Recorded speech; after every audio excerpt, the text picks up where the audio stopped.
নমস্কাৰ মই কেৰিয়াৰ গুৰু দেৱজিৎ ভূঞাই মোৰ ইউটিউব চেনেললৈ পুনৰ এবাৰ স্বাগতম জনাইছোঁ। মই আজি এটা নতুন বিষয় আলোচনা কৰিবলৈ গৈ আছোঁ।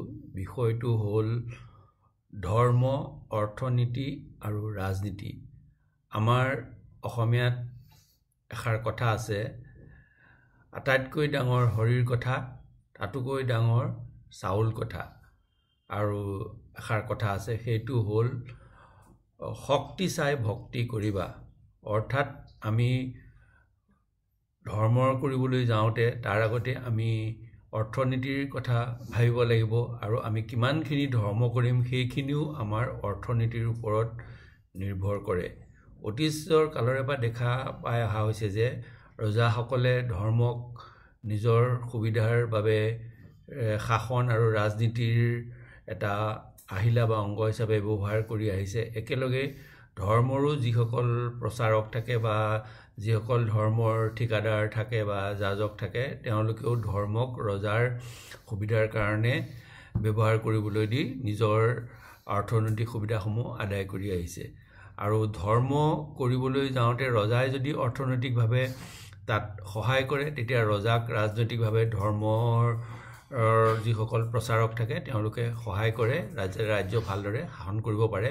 আৰু কিন্তু সকলোতকৈ মূলত জড়িত কথাটো হ'ল অৰ্থনীতি। সেয়েহে অৰ্থনীতিৰ ওপৰত নিৰ্ভৰ কৰিয়েই এটা সময়ত ধৰ্ম হওক, ৰাজনীতি হওক, সকলো চলিবলৈ যায়। সেয়েহে আমাৰ অসমীয়াত কোৱা হৈছে যে আটাইতকৈ ডাঙৰ হৰি কথা, তাতোকৈ ডাঙৰ চাউল কথা। চাউল কথা মানে ইয়াতে অৰ্থনীতিৰ কথাকে বুজোৱা হৈছে যে পেটৰ ভাতটো ক'ৰ পৰা আহিব, পেটৰ ভাতৰ কাৰণে খেতি কৰিব লাগিব, খেতি কৰিলে অৰ্থনীতিৰ কথা আহিব।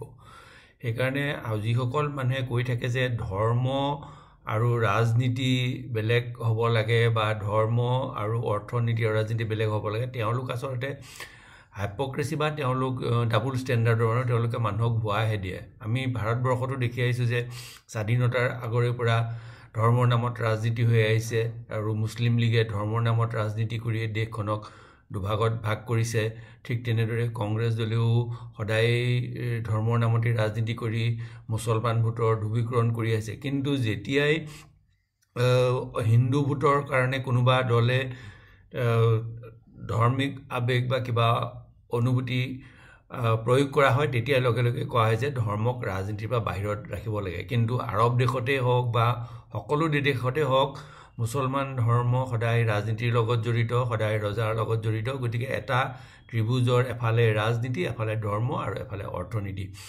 মক্কালৈ যি লাখ লাখ মানে ভ্ৰমণকাৰী যায়, সেইটো ধৰ্মতে বঢ়োৱা হৈছিল এই কাৰণে যাতে মক্কাৰ অৰ্থনীতিৰ উন্নতি হয়, আৰু তাত যাতে মানুহে গৈ তাৰ ফলত মক্কাৰখন বহুত ধানে নদন বদন হৈ উঠে। এইটো হজৰত মহম্মদেও কৰি থৈ গৈছে। আৰু তাৰপিছত ভাৰতবৰ্ষতো আমি সৰুকালৰ পৰা দেখা পাই আহিছোঁ যে ভাৰতবৰ্ষত নিৰ্বাচনৰ আগতে মছজিদত যিসকল মৌলবী থাকে, তেওঁলোকে এটা বিশেষ ধৰ্মৰ সম্প্ৰদায়ৰ মানুহক শপত খুৱায় যে তেওঁলোকে কংগ্ৰেছকে ভোট দিব বা তেওঁলোকৰ যিটো ধৰ্মীয় দল আছে তালৈকে ভোট দিব। কিন্তু এতিয়া যেতিয়া কথাটো প্ৰতিযোগিতামূলক হৈ গ'ল, তেতিয়াই সকলোৱে এটা মুখা এখন পিন্ধি লৈ কোৱা আৰম্ভ কৰিলে যে ধৰ্মক ৰাজনীতিৰ পৰা বাদ দিব লাগে। কিন্তু কথাটো হ'ল ধৰ্ম কেতিয়াও ৰাজনীতিৰ পৰা বাদ হ'বই নোৱাৰে। ঠিক তেনেদৰে অৰ্থনীতিও কেতিয়াও ধৰ্মৰ পৰা বাদ হ'ব নোৱাৰে। আৰু গোটেই তিনিওটা এটা ত্ৰিভুজৰ তিনিটা বাহুৰ দৰে, তিনিটা সমকোণী ত্ৰিভুজৰ সমান বাহু। আৰু সেইকাৰণে এতিয়া ৰাম মন্দিৰ যিটো হ'ল, তাতো অৰ্থনীতিৰ কথা আহিছে যে তাত টুৰিষ্ট আহিব, তাত অৰ্থনীতিৰ উন্নতি হ'ব।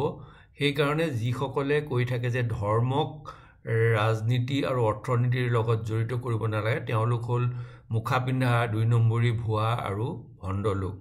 আটাইতকৈ ডাঙৰ হৰি কথা, তাতোকৈ ডাঙৰ চাউল কথা। গতিকে অৰ্থনীতিয়ে গোটেই কথাখিনি নিৰ্ণয় কৰিব, আৰু আমি সেইকাৰণে অৰ্থনৈতিকভাৱে সবল হ'বলৈ জোৰ দিলে বাকীবোৰ সদায় লাহে লাহে কম গুৰুত্বপূৰ্ণ হৈ পৰিব।